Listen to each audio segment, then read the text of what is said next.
Just fire away with questions. What's the schedule for this week, basically? Sunday was a normal Sunday. Yesterday, offense, defense, and special teams we spent on a comprehensive self-scout study. Say that 3 times fast. Of the first 6 games. First and second down, third down, red zone, goal line. What have our offensive and defense, special teams issues been? How are people attacking us or defending us? So we spent all day doing that. I had a couple of speaking engagements. And then today we met, we practiced, worked on special teams, a lot of fundamentals and technique for the older guys. They had a 7-on-7 and used it as a developmental practice. So got the red shirts and some of the guys who don't play a lot of reps in 7-on-7 and team. We'll do the same thing tomorrow, and Friday and Saturday we'll be on road. I'm sorry, Thursday and Friday we'll be on road recruit. When will you move on to LSU, get some stuff in early on that? Sunday, yes, sir. What's your main focus this week? For the players, recharge mentally, rehab physically, work on their academics. So that's kind of a broad strokes perspective. But for us, it's kind of a self-analysis. Keeping the guys fresh with some work, and then developing the younger guys who are redshirts or don't play a bunch, and then recruit. Is everybody still? I know a couple of weeks before we play a game, but everybody's still kind of day to day from an injury standpoint. Yeah, if you ask me specifically, I can. Okay. It gets to be a little bit not lengthy, but I don't want to forget anybody. Jamal Peters, we are cautiously optimistic for him for LSU, and would be upgraded from indefinitely to day with obviously the lower body, but feeling better and better about him as the days progress. Brian Cole, same thing. Yes, same thing, and Daryl. And Daryl, same thing. Everyone day to day, but I'd kind of put them all in the same category. Very, pretty optimistic that they'll be back. You guys are #1 in the country right now in scoring defense. Well, that's pretty awesome. Yeah, is it what you expected? I mean, what's the good? Obviously, not much bad, but just why do you think that group's performing so well right now? A couple things. I think we have a bunch of talent on defense, and anytime you have a front 7.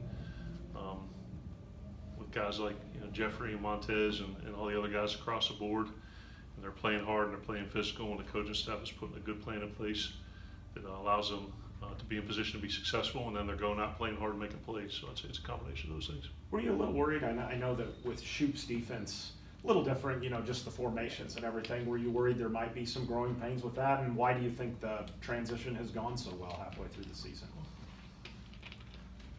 I wouldn't say I'm necessarily worried. Last year's defense and this year's defense.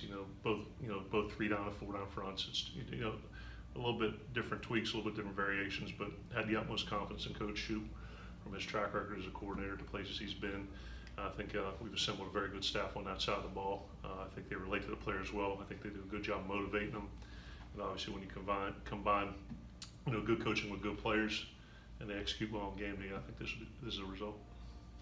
With Nick, early on it was tweaks to a throwing motion, then it was getting fully functional within this system. What's the next step for him in terms of development as a passer? I'd say the next step would be to see improvement, incremental improvement in his ability to read defenses, know where to go with the ball and why, stand in the pocket with confidence and delivering the ball accurately. So I wouldn't say it's one specific thing or a couple of things, but kind of a grouping of all of them put together. Just a general progression in all those different areas. Another big week for Tez, to SEC Defensive Lineman of the Week and another national award. How much does it help you offensively as an offensive coach to have a guy like Tez, a pass rusher in the league's got several good pass rushers and things, to go against that in practice? No, it's awesome. It's sometimes can be a little bit of a pain because you have a hard time getting the pass off sometimes, particularly in spring ball early on. But I think iron sharpens iron, and when you have an opportunity to go against guys like Montez, Jeffrey, and all those other guys, it's like sink or swim. The guys they got to get better, or they're going to get embarrassed. And I think going against a quality player like Montez and those guys is really helped develop us up front. Have you ever had to tell Montez, like, hey, stop screwing up the offense. No, You know what I we mean? wouldn't want to do that. We tell our guys to block better. The motion plays that y'all showed a good bit for the first time tonight. How concerned were you about, you practice it all the time, but actually do it in the game, especially with the tight timing with the back being so close to the snap there? The motion part of it? Yeah.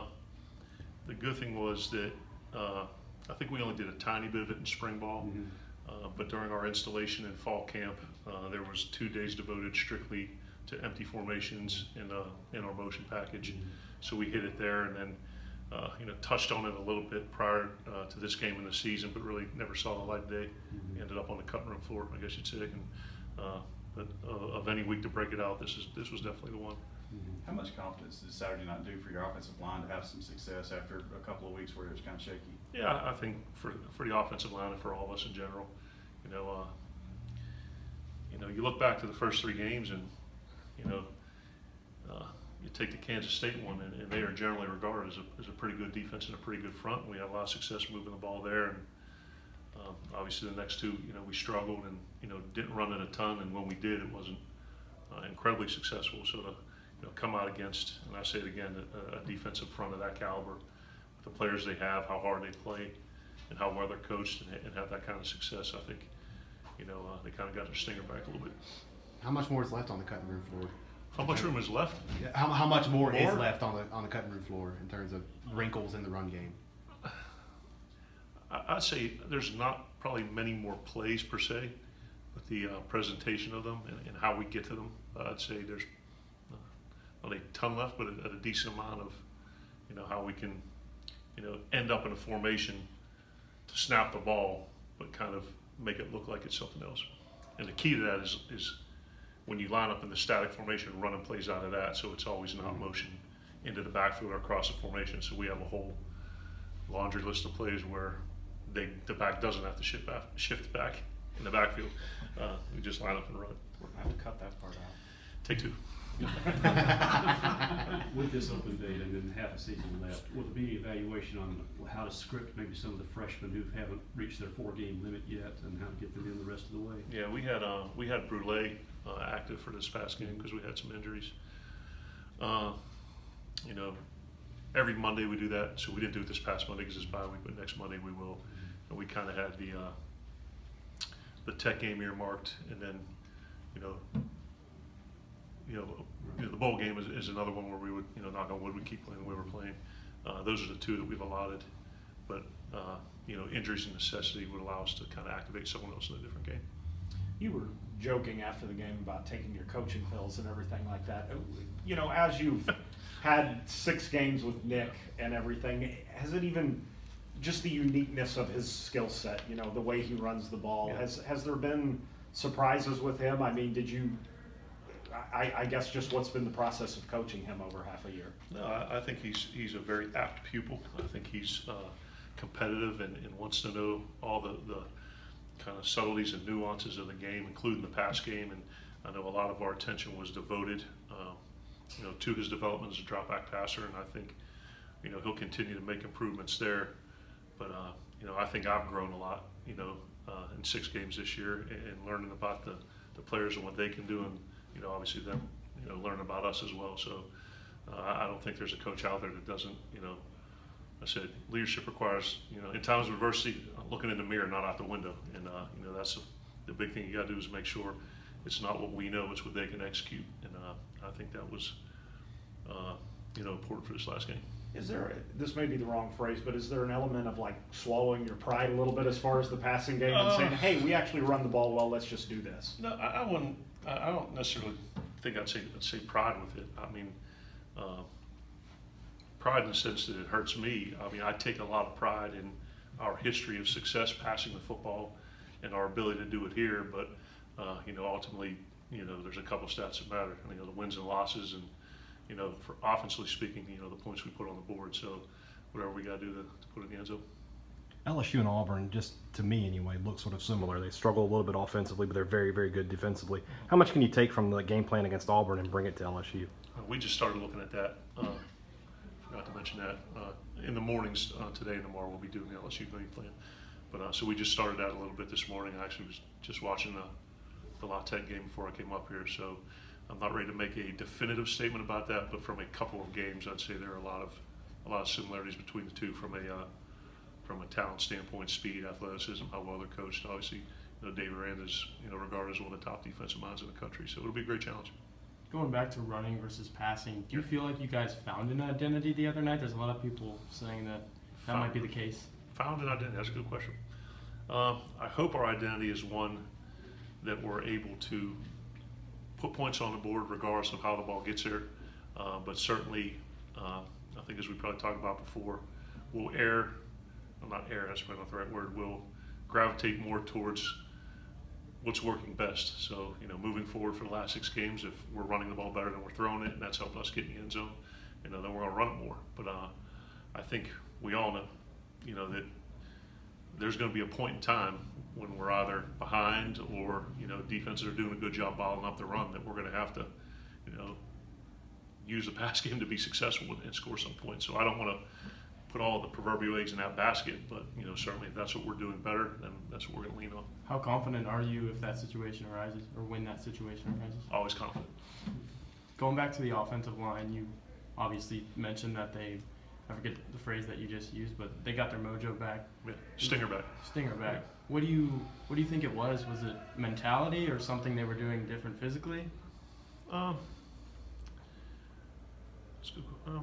think it probably had a lot to do with our success early on, and once they saw that we were able to pop some runs in there, and you go up against guys like that, and you're able to generate some success. I think that becomes it provides a lot of positive momentum. I think that probably had a lot to do with it. And how refreshing was it to see that, given you guys were kind of banged up there and you had to have some guys step up? Yeah, Daryl's one of our top guys. And for the other guys, obviously you talk all the time about next man in. I know it's incredibly cliche, but that cultural aspect of our program, not just there, but with Landers, stepping in for Cole, and you probably have 3 or 4 other examples of that throughout the game. I thought that was a positive step for the team and for our culture. Do you think offensive balance is kind of an overrated term, or do you think in an Balance. optimal world that the perfect offense would be 50% running? And Yeah, I saw Coach Leach's press Yeah, conference on right. that. That was pretty interesting. 50%. I think it's as much about dispersal of the ball to playmakers, and in conjunction with production more than anything. So I historically in this offense, we operate the best when we're running the ball successfully. The numbers have kind of been like at the highest 55% to 45% one way or the other, but each year's the fabric of each season's woven differently. So if it has to be more run, then it's got to be more run.